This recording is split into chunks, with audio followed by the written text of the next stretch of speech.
24வது நட்சத்திரம் வர்ற அன்னைக்கு யாராவது ஒருத்தர் அசுபதி நட்சத்திரக்காருக்கு திருமணம் பண்ணி வைக்கிறதா இருந்தா டைவர்ஸ் ஆயிருதுன்னு நிறைய நாள் சொல்றீங்களே, அவங்க நிலைச்சு நின்று 1000 காலத்து பயிர் உருவாகணும்னா, அந்த பொண்ணுக்கு மாங்கல்யம் நிலைச்சு நிற்கணும்னா, பொண்ணோட நட்சத்திரம் அசுவினி நட்சத்திரத்துக்கு சதய நட்சத்திரத்தன்னைக்கு முகூர்த்த நாள் கிடைச்சு அந்த மாதம் வரும்போது நீங்க கல்யாணம் பண்ணி வச்சீங்கன்னா 100 வருஷத்துக்கு அவங்களுக்கு டைவர்ஸே வராது. எப்படி? சூப்பர் ஐயா. இந்த ரகசியத்தெல்லாம் நீங்க எங்க போய் தேடுவீங்க? இல்லையா, கேள்விப்பட்டதில்லையா. அப்போ ஒருத்தருடைய நீங்க யாராவது வந்து ஒரு பிராண்டான தொழில் பண்றாங்களான்னு பாருங்க. நான் 5 வருஷமா 20 வருஷமா நான் ஒரே இடத்துல தாங்க நான் தொழில் பண்றேன் அப்படின்னு யாராவது சொன்னாங்கன்னா அவங்க டேட் ஆஃப் பர்த் ஜாதகத்தை வாங்குங்க. அவங்க ஜாதகத்தை வாங்கி பார்த்தீங்கன்னா 20 வருஷமா ஒரே இடத்துல தொழில் பண்றாருன்னா கண்டிப்பா அந்த வாடகைக்கே அவர் குடியிருந்தாலும் கூட ஒன்றும் அவரோட ஜாதகத்துக்கு 24வது நட்சத்திரமா இருந்திருக்கும் அவர் ஆபீஸ் ஓபன் பண்ண போது. அப்படி இல்லைன்னா அந்த ஓனர் வீடு கொடுத்தவர் 24வது நட்சத்திரமா இருந்திருப்பாரு. இவருக்கு அவர் நிலையா இருக்கிறதுனால இவர் அங்க நிலையா இருக்காரு. எப்படி? சூப்பர் ஐயா. சூப்பர் ஐயா. இப்போ உங்களுக்கு புரிஞ்சிருக்குன்னு நினைக்கிறேன். ஒரு நிலையான நட்சத்திரம் 24வது நட்சத்திரம். இப்போ என்னுடைய நட்சத்திரம் வந்து நான் வந்து பூர நட்சத்திரத்தில் பிறந்திருக்கேன். பூர நட்சத்திரத்துக்கு 24வது நட்சத்திரம் புனர்பூச நட்சத்திரம். அப்போ நான் ஒரு காரியத்தை பண்ணுறேன்னா நான் எப்போ பண்ணணும்? பூர நட்சத்திரத்துக்கு 24வது நட்சத்திரம் புனர்பூச நட்சத்திரம்னா அப்போ புனர்பூச நட்சத்திரத்தில் நான் எந்த ஒரு காரியம் செஞ்சாலும் அது நிலையாக இருக்குங்கிறது தான் அதனுடைய அடிப்படை. நான் எப்பெல்லாம் ஒரு காரியத்தை செய்யணும்னா புனர்பூச நட்சத்திரத்தில் ராமர் பிறந்தார். ராமேஸ்வரத்தில் போய் கடலை குளிச்சுட்டு 22 கண தீர்த்தை ஊற்றிட்டு ராமருக்கு வந்து ராமேஸ்வரத்தில் சிவனுக்கு வந்து ஒரு பூஜை பண்ணிட்டு வந்து புனர்பூச நட்சத்திரத்தன்னைக்கு ஒரு காரியத்தை ஆரம்பிச்சா அது அசுர வளர்ச்சிக்கு கொண்டு போய்விடும். இந்த ரகசியம் நம்ம தெரிஞ்சதுனால உங்களுக்கு இதை நான் சொல்லி கொடுக்குறேன். பார்த்தீங்களா? இப்ப நம்ம ஆபீஸ்க்கு நீங்க வந்தீங்க பூர்ணிமா, ராமர் சீதா தேவி அனுமார் ஆஞ்சநேயர் சிவலிங்கம் முடிச்ச மாதிரி ஒரு பெரிய ஒரு படத்தை ஆபீஸ்க்குள்ள ஒட்டி வச்சிருக்கேன். அது வந்து கிட்டத்தட்ட எத்தனை 20 அடிக்கு 10க்கு 20 அடி நீளத்துக்கு ஒரு பெரிய ராமேஸ்வரமே அதுக்குள்ள இருக்கிற மாதிரி ஒரு ஃபீல் பண்ணி கொண்டு வந்திருக்கேன். அப்போ அந்த எதுக்காக நான் வச்சுக்கிறேன் அப்படின்னா அந்த ஆபீஸ் நம்மளுக்கு வாடகை கொடுத்துருக்கிறவங்க ராமரை கொண்டு வந்து நம்ம தொழில் செய்கிற இடத்துல ஒட்டி வச்சிட்டோம்னா அந்த ஆபீஸ் நமக்கு நிலையா இருந்து நமக்கு எல்லா சப்போர்ட்டும் பண்ணுங்கிறதுக்காகத்தான் ராமநாத சுவாமியே நம்ம தொழில் செய்கிற இடத்துக்கு கொண்டு வந்திருக்கோம். எப்படி? மற்றவங்க பார்த்தா என்ன நினைப்பாங்க? லட்சுமி சரஸ்வதி விநாயகர் முருகப்பெருமான் இப்படித்தானே எல்லாம் ஒட்டுவாங்க. இவர் ஏன் வந்து ராமர் வந்து சிவலிங்கம் பிடிச்சி வச்ச மாதிரி ஒட்டிக்கிறான்னு நினைப்பாங்க. அது ஏன் அப்படின்னு கேட்டால் ராவணனை கொன்னதுக்கப்புறம் பிரம்மகத்தி தோஷமெல்லாம் கழித்து முடிச்சுட்டு ஒரு சிவலிங்கத்தை வந்து மண் கொளிச்சு விளையாடும் போது சிவனுக்கு உயிர் வந்த படத்தை வாங்கி மாட்டி வச்சா அந்த ராமர் புனர்பூச நட்சத்திரம் அவர் எல்லாம் இழந்ததெல்லாம் மீண்டும் பெறுவதற்காக புனர்பூசத்தில் பிறந்ததுனால அந்த நட்சத்திரத்தை நம்ம ஒட்டி வச்சிருக்கோம். அப்போ அவங்களுடைய நட்சத்திரத்துக்கு 24வது நட்சத்திரத்தை கெட்டியா பிடிச்சிட்டிங்கன்னா அவங்க உங்களுக்கு காலத்துக்கு சப்போர்ட் பண்ணுவாங்க. அது எந்த ரூபத்தில் இருந்தாலும் சரி. அப்போ நீங்க 27 நட்சத்திரத்துக்கும் தாராபலனை சிறப்பாக தெரிஞ்சு வச்சுட்டீங்கன்னா ஒரு நட்சத்திரக்காரர்களுக்கு ஒரு குணங்கள் என்னங்கிறத நம்ம கண்டுபிடிக்க முடியும். கரெக்டுங்களா? இப்போ ஒண்ணு வேண்டாங்க. பூர்வ ஜென்ம பந்த நட்சத்திரம் யாராவது தெரியுமா?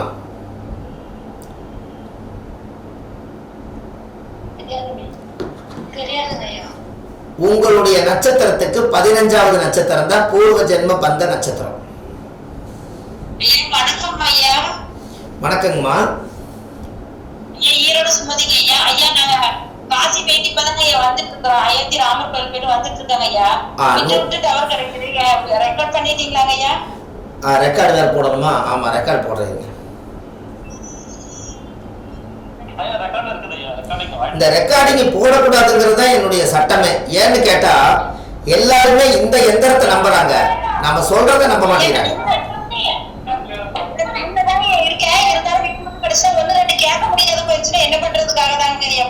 அதாங்கம்மா, இனிமேல் அந்த ரெக்கார்டிங் இல்லாத ஒரு கிளாஸ் நடத்தலான் இருக்கேன். அப்ப என்ன ஆகுன்னா படிக்கிறதுக்காக ஆர்வமா வருவாங்கல்ல. அதான் இப்பதான் ரெக்கார்டிங்கே போடுறாங்க. ரைட்டுங்கம்மா, ரொம்ப சந்தோஷம். ரொம்ப ரொம்ப சந்தோஷமா. ரெக்கார்டிங் இப்பதான் போட்டிருக்கேன்.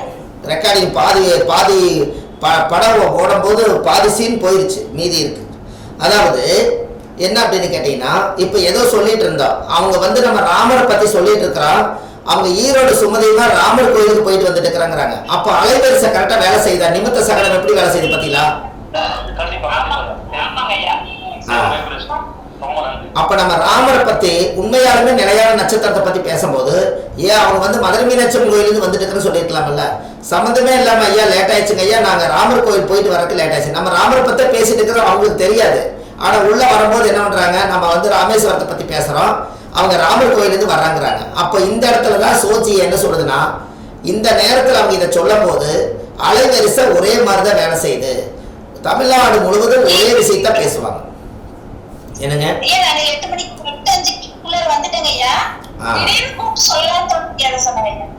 கரெக்ட். அப்போ இந்த ஜாதகத்துல அப்ப ராமருடைய படத்தை நீங்க வைக்கிற மாதிரி அவங்களுடைய நட்சத்திரத்துக்கு நிலையான நட்சத்திரம் அப்படி. இந்த பூர்வ ஜென்ம பந்த நட்சத்திரங்கிறது 15வது நட்சத்திரம். இப்ப உதாரணத்துக்கு இப்ப பூர நட்சத்திரத்துக்கு 15வது நட்சத்திரம் எது வரும்னு கேட்டீங்கன்னா, பூரத்துக்கு பூர 10, பூரத்துக்கு பூராடம் 10, அதுல இருந்து ஒரு 5 பூரட்டாதி நட்சத்திரம் வரும். அப்போ 15வது நட்சத்திரம் வந்து எனக்கு பூரட்டாதி நட்சத்திரமா வருது. இது எந்த நட்சத்திரங்க? பூர்வ ஜென்ம பந்த நட்சத்திரம். அப்போ எனக்கு யார் வந்து பூரட்டாதி நட்சத்திரக்கார் வந்து என்னோட சேர்றாங்களோ அவங்களுக்கு எனக்கும் போன ஜென்மத்துல பூர்வ ஜென்ம பந்தம் இருந்தா மட்டும்தான் இந்த ஜென்மத்துல எங்கூட வந்து அவங்க சேர்ந்து டிராவல் பண்ண முடியும்.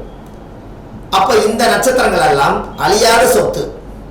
என்னைக்குமே அவங்க வந்து நமக்கு என்ன துரோகம் பண்ணணும்னு நினைச்சாலும் கடைசியில மனசாட்சி ஏத்துக்காம அந்த விட்ட போற தொட்டகுறை எல்லாம் தீர்க்கறதுக்காகத்தான் இவங்க சேருவாங்க. அதுதான் 15வது நட்சத்திரம். இப்போ ஒரு உதாரணம், பூர நட்சத்திரக்காருக்கு 15வது நட்சத்திரம் பூரட்டாதியா இருந்தா இந்த பூரட்டாதி நட்சத்திரமே திருமண வாழ்க்கையில வந்து சேர்ந்துருச்சுன்னா அப்ப உண்மையாலுமே போன ஜென்மத்தினுடைய மனைவித்தான திருமணம் பண்ணிக்கிறீங்க.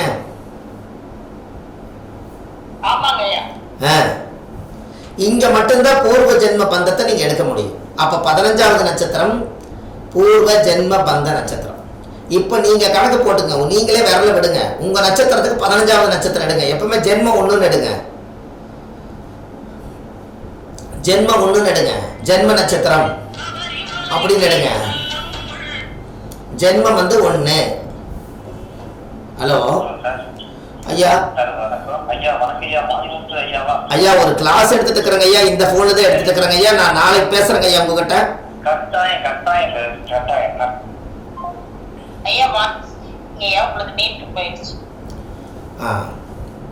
அதனால அப்ப பூர்வ ஜென்ம பந்த நட்சத்திரம், இந்த பந்த சிறப்புங்கிறது இதுதான். அப்ப இதுல இருந்து நீங்க நல்லா யோசிங்க. பூரட்டாதி நட்சத்திரத்துல எந்த தெய்வம் பிறந்தது?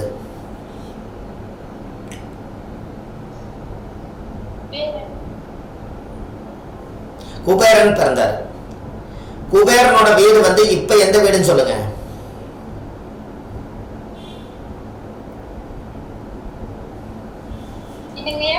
இப்ப குபேரனோட வீடு எதுங்கன்னு சொல்லுங்க.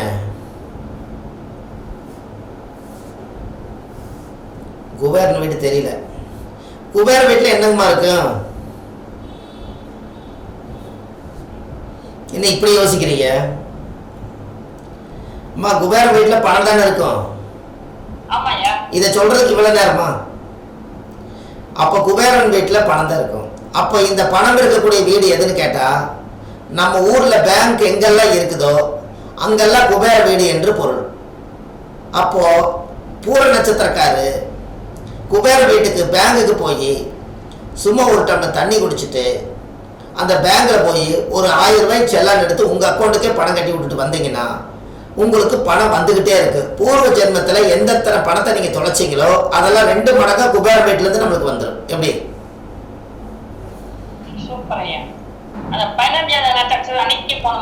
ஆமா, 15வது நட்சத்திரத்தன்னைக்கு குபேரனுடைய நட்சத்திரம். உங்களுடைய நட்சத்திரத்துக்கு குபேர நட்சத்திரம் 15. அதாவது இங்க பாருங்க, எனக்கு பூரட்டாதி நட்சத்திரமா இருக்கிறதுனால குபேரன் வந்தது, உங்களுக்கு குபேரன் வராதல்ல. யாருக்கு வரும்னு கேட்டீங்கன்னா சதய நட்சத்திரக்காருக்கு தான் 2வது நட்சத்திரம் பூரட்டாதியே வரும். அப்ப சதய நட்சத்திரக்காரர் டெய்லி பேங்க் போயிட்டு வர சொன்னீங்கன்னா குபேர வீட்டுக்கு போயிட்டு வர மாதிரி பணம் வருமல்லங்கன்னு.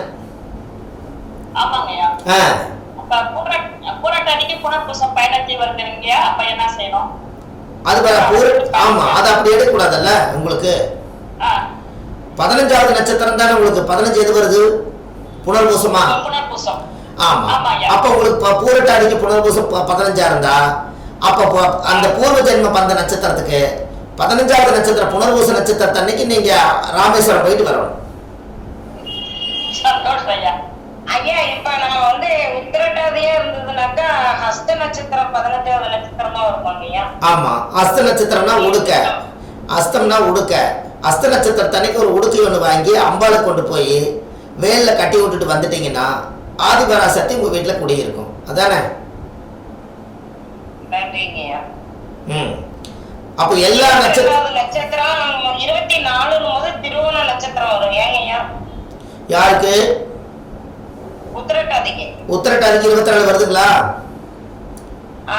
உத்திரட்டாதிக்கு என்ன நட்சத்திரம் வருதுங்க? திருவோண நட்சத்திரம். திருவோண நட்சத்திரம் வருது இல்லைங்களா? திருவோண நட்சத்திரம் தனிக்கு திருப்பதி போயிட்டு வந்தீங்கன்னா நீங்க பெரிய ஆள் ஆயிருவீங்க. இப்ப தெரியுதுங்களா நீங்க என்ன கேள்வி கேட்டாலும் பதில் கிடைக்கும்னு? ஆனா கேள்வி கேட்கணும்ல.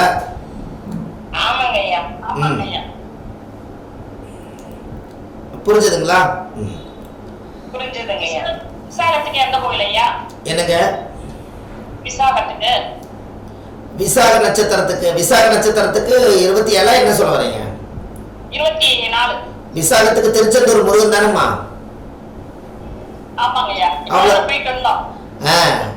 விசாக நட்சத்திரம் வந்து திருச்செந்தூர் முருகன் அல்லவா? யார் பிறந்தாங்க? அப்ப திருச்செந்தூர் முருகன் தானே பிறந்தாரு. அப்ப கரெக்ட் தானுங்கம்மா? அப்போ கேட்ட நட்சத்திரத்தை 24 இல்ல, நீங்க ஃபர்ஸ்ட் 24 கெட்டியா புடிங்க. உங்களுக்கு நிலையான நட்சத்திரம் யாராவது கிடைக்கணும்ல. இத்தனை காலமா உங்களுக்கு இது யோசிக்காம இருந்துக்கிறீங்கல்ல அம்மா. அந்த நிலையான நட்சத்திரம் என்னன்னு கேளுங்க. நீங்க யாராவதுக்கு வந்து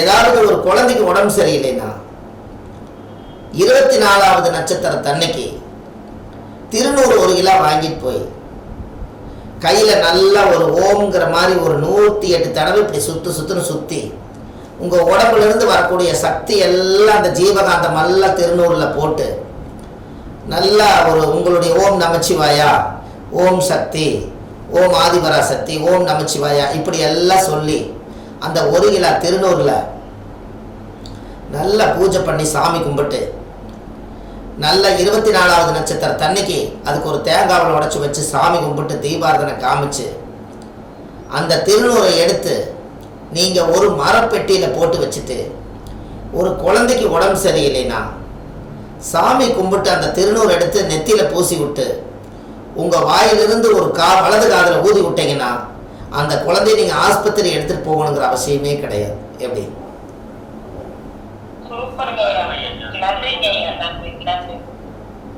இப்ப அந்த காலத்துல முறத்துல போட்டு திருநூறு அப்படியே படைப்பாங்க, பார்த்திருக்கீங்களா? அந்த முறம் என்ன நட்சத்திரம்னு சொல்லுங்க.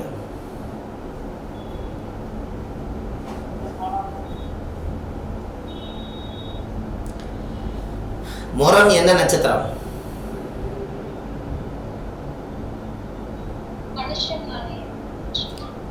முறம் வந்து விசாகம். முறம் வந்து விசாகம். முறம் வந்து விசாகம். அந்த விசாக நட்சத்திரத்தன்னைக்கு அந்த முறம் வாங்கிட்டு வந்து அந்த விசாக நட்சத்திரத்தன்னைக்கு முறம் வாங்கிட்டு வந்து அந்த அந்த திருநூறை பூரா பூசி, இதுக்கு பேர் என்ன திருநூறு தெரியுங்களா? இந்த திருநூறுக்கு பேரே வைத்திய திருநூறுன்னு சொல்லுவாங்க. வைத்தியம் பார்த்தவருடைய திருநூறு.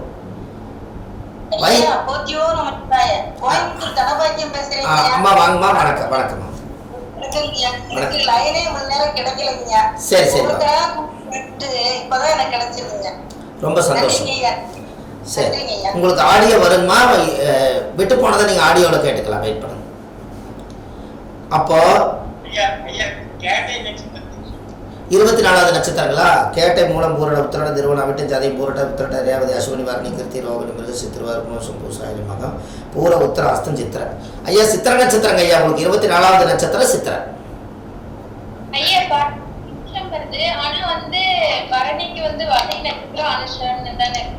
எப்படி எப்படி எப்படிங்கம்மா?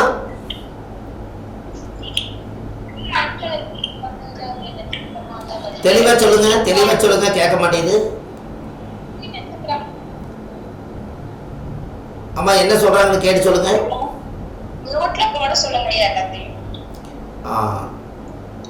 அம்மா ஏதோ சொல்ல வரீங்க, சொல்லுங்க. சரி,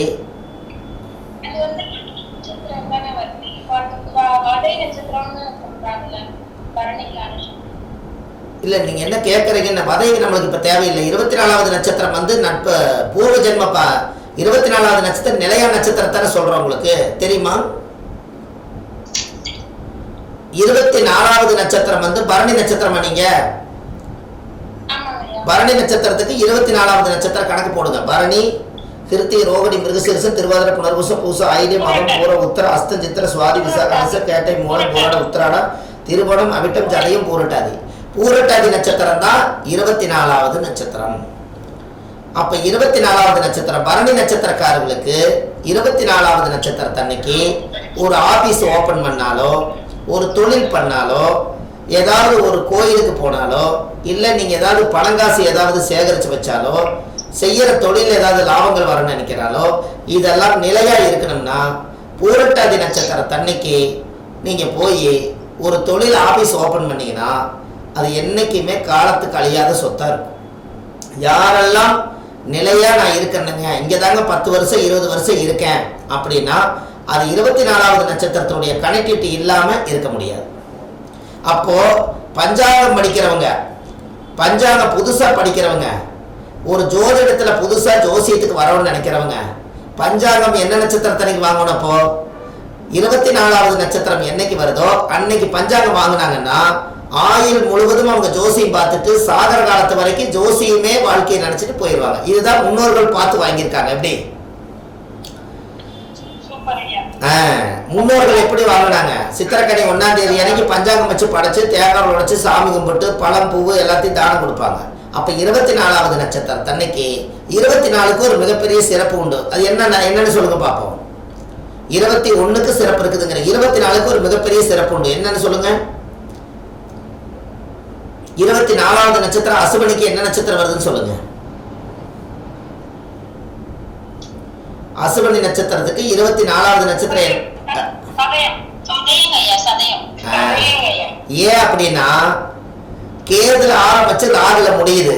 தலையும் வாழும். ராகுல சம்பாரிச்சவங்க கேதுல விட்டுருவாங்க, கேதுல சம்பாரிச்சவங்க ராகுல விட்டுருவாங்க. இது தலைவிதி. இதுதான் அத பாயிண்ட். எப்படி இப்ப உங்களுக்கு புரியுதா? ராகு திசையில நான் நல்லா சம்பாரிச்சுங்கன்னு சொன்னா நான் அரை மணி நேரம் சிரிச்சா இந்த உலகத்துல அரை மணி நேரம் அழுகணுங்கிறது விதி. ராகு திசையில சம்பாரிச்சா கேது திசையில விட்டுருவீங்க, கேது திசையில சம்பாரிச்சீங்கன்னா ராகு திசையில விட்டுருவீங்க. எப்படியும் நம்ம சாப்பிட்டது கீழே வந்துதான் ஆகணும். உங்களுக்கு புரியுதா? அப்போ காலம் முற்காலம் என்னைக்குமே காலம் நம்மளோட பாலம் போது ராகு திசையில நான் சூப்பரா இருந்தேன் பாரு. அடுத்தது குரு திசை, அதுக்கு அடுத்தது குருக்கு அடுத்து சனி திசை, அதுக்கு அடுத்து புதன் திசை, அதுக்கு அடுத்து கேது திசை. இந்த 5ஆம் திசை வரைக்கும் ஒரு மனிதனுக்கு எல்லா யோகத்தை கொடுத்தாலும் அந்த கேது திசை வரும்போது அவருக்கு எல்லா நெருக்கடியும் கொடுத்து ஏதோ ஒரு பொருள் மேல ஆசைப்பட்டு ஒரு ஃபேக்டரி வாங்கி ஒரு 1000 பேர்த்துக்கு ஒரு தொழில் பண்ணி கடைசியில் லாஸ் ஆகி போச்சுங்க. 5 திசையில சம்பாரிச்ச காசெல்லாம் இந்த கேது 7 வருஷத்துக்குள்ள என்ன அழிச்சு போடுச்சுங்கன்னு நம்ம கிட்ட ஜாதகம் பார்க்க வருவாங்க. அப்போ அழிஞ்சு போச்சுன்னு கேது திசையை சொல்லும் போது அப்படியே ஸ்டெப்பா கணக்கு போட்டு ராகு திசையில நீங்க நல்லா இருந்தீங்கன்னு கேளுங்க, சூப்பரா இருந்தேன்னு சொல்லுவாங்க. எப்படி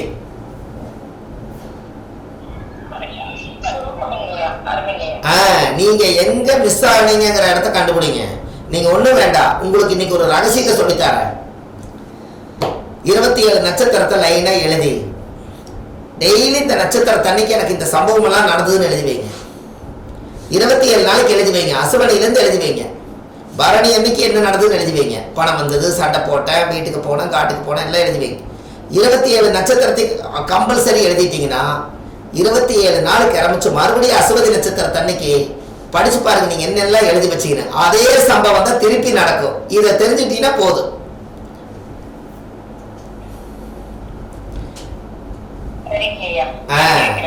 நீங்க நட்சத்திரத்தை செக் பண்ணணும்னா கிரகங்களும் நட்சத்திரங்களும் மாறுவதில்லை, மனிதர்கள் மட்டும்தான் மாறுறாங்க. அதோட வேலையை அது கரெக்டா அந்த டைய உங்களுக்கு கரெக்டா சந்திராஷ்டம் வந்தா மட்டும் சண்டை வருதுங்க, மன உளைச்சல் வருது, என்னால் தாக்குப்பிடிக்கவே முடியலைங்க, இன்னைக்கு சந்திராஷ்டமம் தேவையில்லாத பிரச்சனையெல்லாம் என்கிட்ட வந்து சண்டை கட்டிட்டு போனாங்கன்னு சொல்றீங்கல்ல.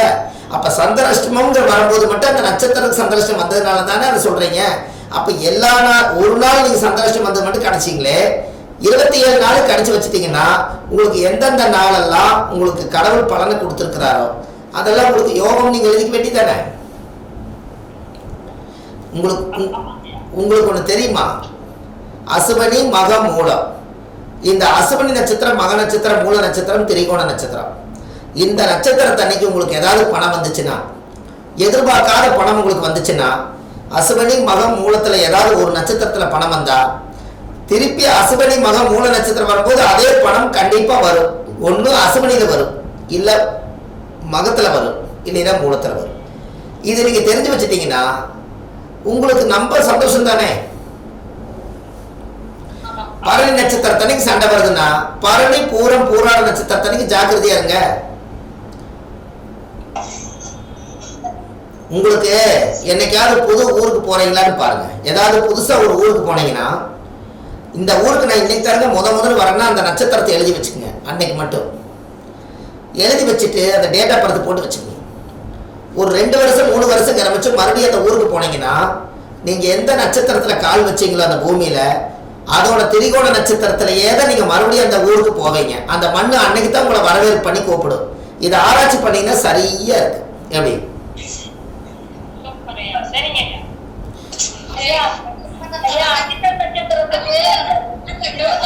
நட்சத்திரம் மூல நட்சத்திரமா வருது, 15வது நட்சத்திரம் மக நட்சத்திரமா வருது. அவ்வளவுதாங்க. பூர்வ ஜென்ம பந்தமும் நிலையானதும் ஆஞ்சநேயர் தான். மீட்ல போடுங்கம்மா, மீட்ல போடுங்க. அப்போ உங்க ஜாதகத்துல இனிமேல் நீங்க இந்த விவரமெல்லாம் நீங்க தெரிஞ்சுக்கிட்டீங்கன்னா நீங்க ஜோசியத்திலேயே ரொம்ப சிறப்பா இருக்கலாம் இல்லையா?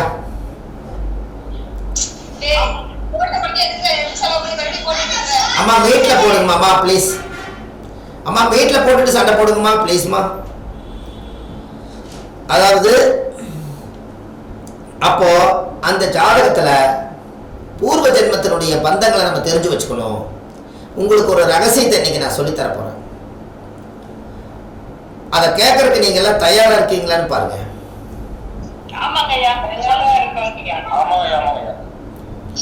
32 பேர் வந்துட்டாங்க. எல்லாம் லேட் ஆகி வந்தாங்க. இப்பதான் 32 பேர் வந்திருக்காங்க. அதாவது பாருங்க, ஒரு திருமண பொருத்தம் பார்க்கும்போது, நான் திருமண பொருத்தம் பார்க்கறதில்ல, ஒரு ஜாதகத்தில் நீங்க திருமண பொருத்தம் பார்க்கும்போது இந்த உறவுகளை எல்லாம் ஆதி காலத்தில் முன்னோர்கள் எப்படி இதை பிரித்து வச்சிருக்காங்கிறத நீங்க நல்லா தெரிஞ்சுக்க போறீங்க இன்னைக்கு இந்த வீடியோவில். அதாவது திருமண பொருத்தம் பார்க்கும்போது நீங்க எல்லாமே சொல்லுங்க. சூரியனா அப்பா அதானே,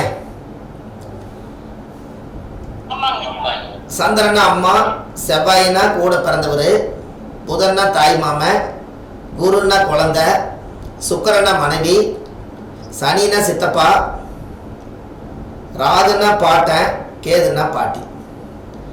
இது வந்து ஒரு கல்யாணம் மாப்பிள்ளை பார்க்க போகும்போது உண்மையாலுமே நிச்சயதார்த்தம் பண்ணி ஒரு பொண்ணை கல்யாணம் பண்ணுறதா இருந்தால் இந்த 9 பேரும் அந்த வீட்டுக்கு வருவாங்கல்ல,